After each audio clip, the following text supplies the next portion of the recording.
My name is Dr. Jenny Hanna, and I will be your communications professor this semester. I am an avid believer that I don't ask students to do something I'm not also willing to do myself, so this is my introduction video for you guys.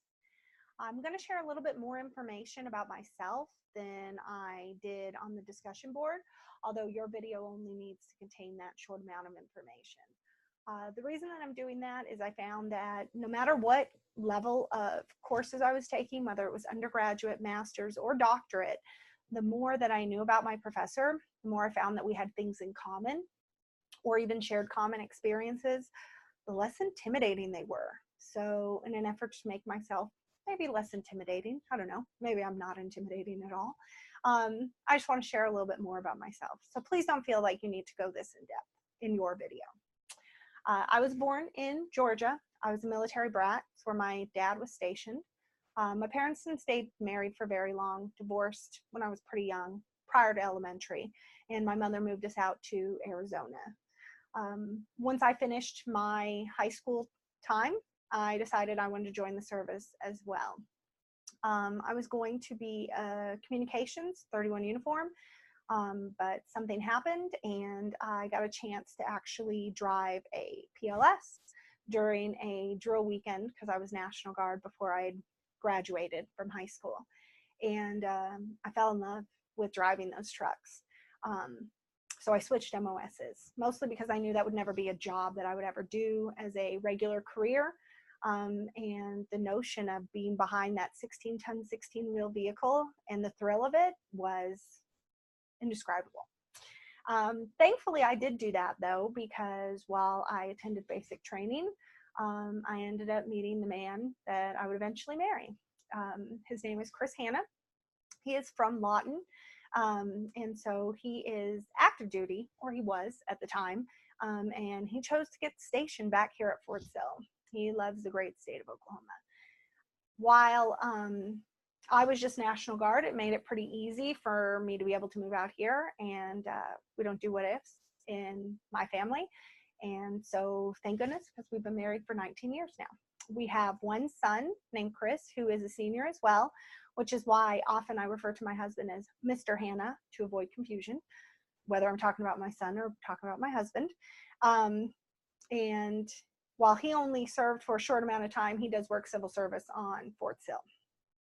While I was a freshman at Cameron, about 3 weeks into my very first semester as an undergraduate, I was coming down from the second floor of the Nance Boyer building from my history class, and there was mass confusion, pandemonium. The whole foyer was packed, and I realized what was going on is they were all watching the television because the Twin Towers had just got attacked. As a military family and as a military spouse, I knew that this one moment in life was going to impact us tremendously, and it did.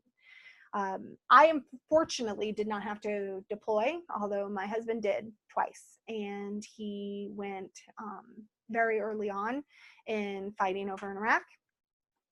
2 tours and 7 years, and that was enough for us. And so he decided to get out at that point and went the civil service route instead.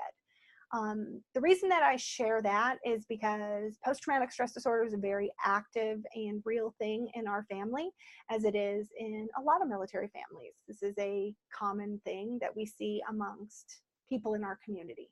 So I find that it makes me find something that I have in common with not only a lot of the students that I teach at the high school level, but the fellow soldiers that I also teach at Cameron. So prior to teaching, which I've done for 11 years here now, I was actually a print journalist. My undergraduate degree from Cameron was in journalism and speech communications. It was a double major, and I was a reporter for newspapers for about 5 years before I ever made the switch. And while I loved writing, I loved the notion that people would read the words that I had composed that day, and that they'd actually pay me to do it. I found that my skill set was probably better off in helping other people develop their own words as opposed to sharing my own. So I decided to go into education instead. And like I said, I've been doing it for 11 years. I taught at the middle school first, out on the east side at MacArthur, and then I moved up to the high school about 6 years ago. And I love it. I absolutely adore teaching, wholeheartedly.